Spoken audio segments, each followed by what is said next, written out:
If you look at a standard map of the United States, the borders usually feel completely permanent. Right, like they've just always been there. Exactly. Like someone just drew a neat geometric box on a piece of paper and said, there it is. That is Tennessee. But we are sitting here today looking at a massive stack of Wikipedia archives covering the state's entire history, all the way up to March 2026. And it is a huge stack of records. It really is. And let me tell you, when you dig into these records, that neat little box completely dissolves. You realize you aren't looking at a quiet, settled piece of geography at all. You're looking at, well, a highly active fault line. Yeah, I mean, it is the absolute definition of a historical crash site. This is a specific plot of land where cultures, massive economies, and deeply entrenched ideologies just keep colliding into one another, century after century.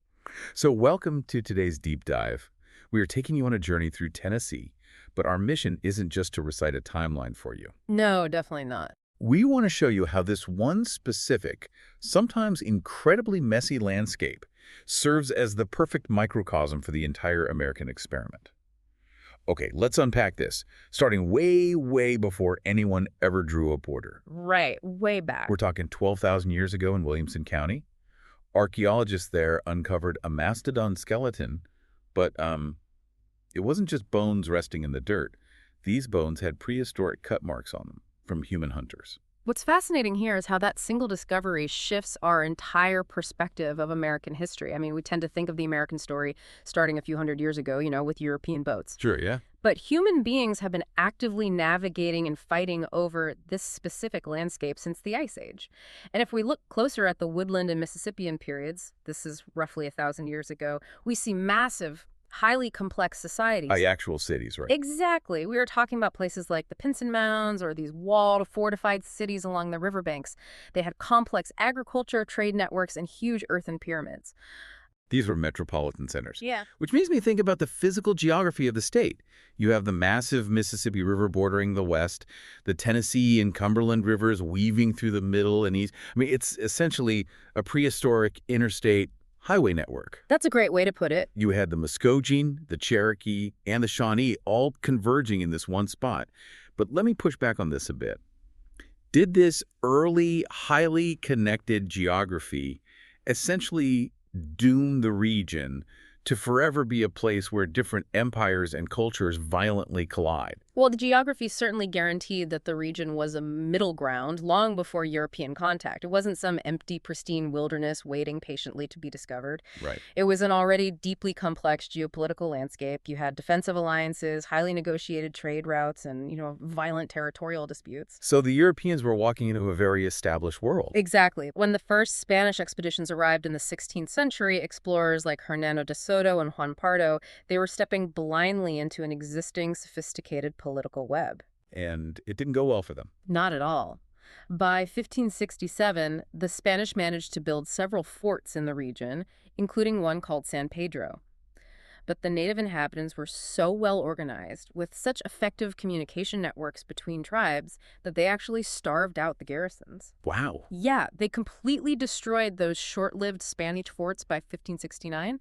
They pushed the European Empire right back out. They essentially handed the Spanish an eviction notice and said, we already have governments here, thanks. Yeah, basically. But that physical crossroads of ancient tribes eventually transitions into a very unique political frontier. When European settlers do finally start crossing the Appalachian Mountains and stick around in the late 1700s, it takes a highly specific kind of personality. Oh, absolutely. It attracts the people who looked at the Eastern colonies or the strict laws of the British Crown and decided they simply weren't going to play by those rules anymore. You see that rebellious DNA immediately, especially with the Watauga Association and the Transylvania Purchase in the 1770s. Right, the illegal land grabs.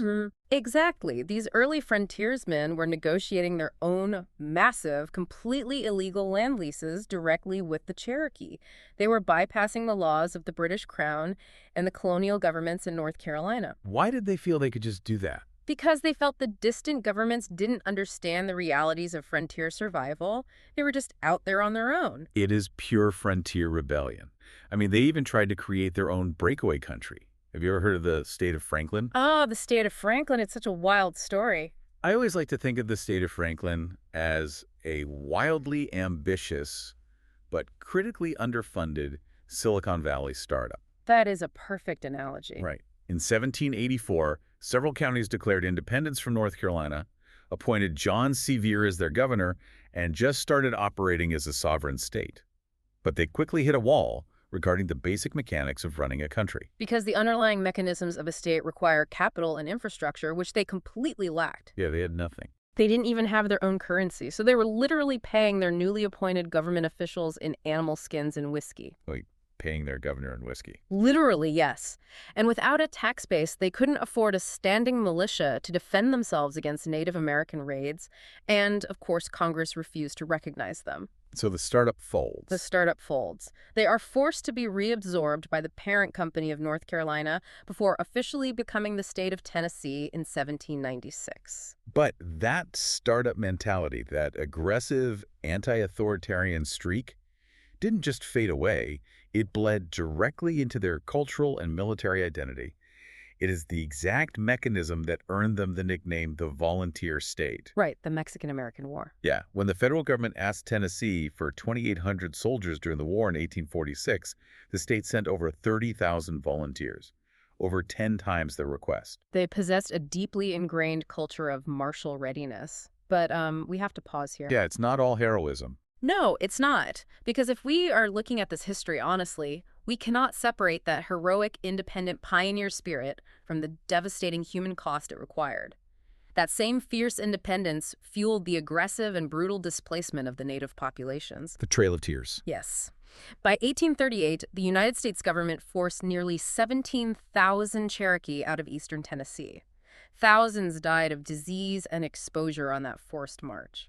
It's just horrific. It is. And as that land was violently cleared of its original inhabitants, a new, brutal economic engine took over. The cotton gin. And if you're listening to this and wondering how a single machine changes the destiny of a whole state, it really comes down to math. Simple math, really. Before the gin, a person could manually clean maybe 1 pound of short staple cotton a day because the seeds were so sticky. But the machine could process 50 pounds a day. A massive difference. Suddenly, short staple cotton was incredibly profitable, which instantly turned the flat, fertile plains of West Tennessee into a gold mine. But that explosion in profitability fueled a massive, rapid expansion of slavery to work those fields. The economics of the cotton gin completely rewired the demographic makeup of the state. And that demographic shift sets the stage for the state to literally tear itself apart. Here's where it gets really interesting, because that rebellious independent streak that defined the early frontiersmen eventually fractured Tennessee itself. It became the most physically and ideologically divided state in the entire nation during the American Civil War. Oh, if you actually dig into the granular voting tallies from the early months of 1861, the internal division is absolutely wild. Let me pull the exact numbers because it just blew my mind. Yeah, let's hear the numbers. In February of 1861, Tennesseans held a vote on secession, and they actually voted against leaving the United States by a 54% majority. They wanted to stay. They firmly wanted to stay in the Union.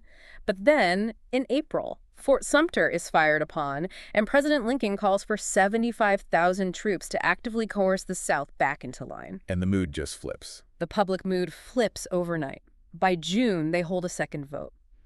Middle Tennessee goes from 51% against secession in February to an astonishing 88% in favor of it in June. That is a massive swing. It is. Tennessee becomes the very last state to leave the Union. But the eastern part of the state holds out. East Tennessee votes overwhelmingly to stay in the Union. It's like a messy divorce within a divorce. Yeah. You even have the state of Scott, which was a single county in East Tennessee that drafted a resolution to secede from Tennessee so they could stay aligned with the United States government. If we connect this to the bigger picture, you can clearly see how geography directly dictated economics, which in turn dictated political loyalties. Well, the rugged mountainous terrain of East Tennessee simply could not support large-scale plantation agriculture. Because of that geographical reality, enslaved people made up only about 8% of the population there. Okay. But over in the flat, cotton-rich plains of West Tennessee, enslaved people constituted nearly 40% of the population. The deep economic reliance on slavery drove absolute Confederate loyalty in the West, While the small subsistence farmers in the East remained fiercely, stubbornly Unionist. Exactly. And that geographical divide translated into staggering, heartbreaking troop numbers. Tennessee provided 135,000 troops to the Confederacy, the second most of any state behind Virginia. Right. But they simultaneously provided over 51,000 troops to the Union Army. That is the most Union troops of any Southern state. And that number included 20,000 black soldiers fighting directly for their own freedom. The mechanism of the war in Tennessee was literally neighbor against neighbor, brother against brother. And the aftermath, the Reconstruction era, was equally volatile as those two sides tried to govern together again. Yeah, I imagine the resentment was huge. Oh, massive. You had a fiercely pro-union governor, Parson Brownlow, who effectively disenfranchised tens of thousands of ex-Confederates, forbidding them from voting. Wow. But by 1870, Southern Democrats orchestrated a sweeping political takeover and reversed those reforms. They immediately instituted poll taxes, which were specifically engineered to suppress the voting rights of newly freed black citizens and poor whites. And those taxes were cumulative, right? Yes. The poll tax was cumulative, meaning if you missed a year, you owed double the next time. And it required cash in a society that still heavily relied on bartering. It completely decimated the voting rolls. But it wasn't just legal maneuvering either. We have to look directly at the horrific era of lynchings used as a method of absolute social control. Yeah, it's a very dark chapter. Between 1877 and 1950, there are 236 documented lynchings in the state. This violence strategically targeted black politicians, journalists, and successful business owners to maintain a fractured, deeply unequal society through terror. And coming out of that incredibly dark era of division and violent social control, you'd expect the state to remain culturally isolated. Right. But instead, the 20th century introduces a totally new mechanism for change. Tennessee surprisingly transforms into the crucial pivot point for massive national cultural, scientific, and social shifts. Think about August 1920. The entire nation is holding its breath to see if the 19th Amendment women's suffrage will be ratified into the U.S. Constitution. A huge moment. It all comes down to the Tennessee legislature, the vital 36th state needed for ratification.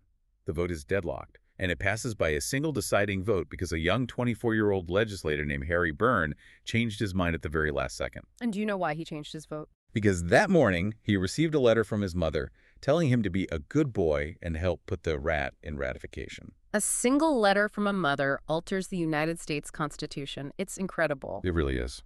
And just 5 years later, in 1925, the state captures the entire world's attention again with the Scopes trial in Dayton, Tennessee.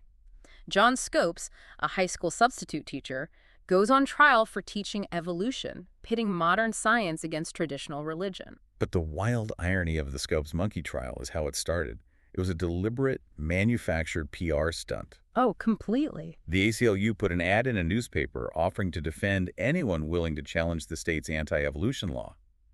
A group of local businessmen in Dayton saw the ad while sitting around Robinson's drugstore and realized a high-profile trial would put their economically struggling town on the map. They needed tourists. Yeah, they literally pulled John Scopes out of a tennis game and convinced him to admit to teaching evolution just to draw tourists and media. And it worked entirely too well. It turned into a global circus. But it makes me wonder, are we looking at a state that genuinely drives national progress, or one that just happens to be the convenient theater where America plays out its dramas? Well, if you are looking for evidence of Tennessee genuinely driving national progress, you only have to look at the Great Depression and the creation of the TVA, the Tennessee Valley Authority. The dams. Right. The federal government poured massive investment into the state, building a vast network of hydroelectric dams. They brought cheap, abundant electricity to rural farming communities that had been living without power. A total game changer. That sudden surge of energy fundamentally and permanently rewired Tennessee from an agrarian society into an industrial powerhouse. And having a massive surplus of electricity is exactly what makes the next chapter possible. Exactly. Without the TVA's power grid, the federal government could not have chosen Tennessee as the site for Oak Ridge in the 1940s. The Manhattan Project. Yes. Enriching uranium for the world's first atomic bombs required mind-boggling amounts of electricity. At one point, Oak Ridge was consuming more power than New York City. That's insane. The government essentially built a secret city of 70,000 people entirely from scratch in the muddy woods of East Tennessee. How do you hide a city of 70,000 people? The logistics of that are fascinating. They relied on extreme compartmentalization. There were giant billboards everywhere reminding workers that What you see here stays here. So no one knew what they were doing. Most of the people working the dials and operating the machinery had absolutely no idea what they were actually building until the atomic bombs were dropped on Japan. The rapid mid-century industrialization that brought us Oak Ridge also triggered an explosion of urbanization, which created cultural byproducts. Music, specifically. Yeah, you have the birth of the Grand Ole Opry in Nashville, utilizing the new technology of powerful Clear Channel radio to broadcast country music across the continent. You have Sun Studio in Memphis, synthesizing blues and country to cut the first rock and roll records in the early 50s. And all of this rapid urbanization set the stage for the next great American conflict, the fight for civil rights. And once again, Tennessee is operating as the central laboratory. You have the Highlander Folk School in Monteagle, which was actively training leaders like Martin Luther King Jr. and Rosa Parks in the highly specific, disciplined tactics of nonviolent protest. And those specific tactics were put to a rigorous test during the 1960 Nashville sit-ins.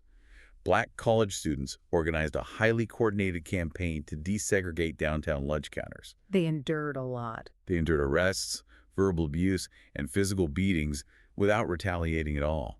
The tension in the city peaked when the home of Z. Alexander Luby, a prominent black attorney defending the students, was destroyed by a bomb. A huge turning point. In response, thousands of protesters marched in absolute silence to City Hall, demanding an audience with Mayor Ben West. In a dramatic public exchange on the steps of the building, the mayor was pressed on his personal beliefs and finally conceded that segregation was immoral, which broke the deadlock and led to the desegregation of the counters. A massive victory for nonviolent direct action. But fast forward just 8 years, and the state becomes the site of profound national heartbreak. Yeah. In 1968, Dr. King is assassinated on the balcony of the Lorraine Motel in Memphis while he was there supporting a strike by marginalized sanitation workers.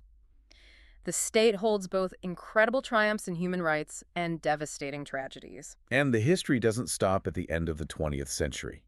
It evolves directly into the political and cultural flashpoints we are watching unfold today. Absolutely. We're going to look at these recent 21st century events impartially, just reporting the facts of how the state has shifted, because the data really reflects a much broader national polarization. It's a mirror for the whole country. Exactly.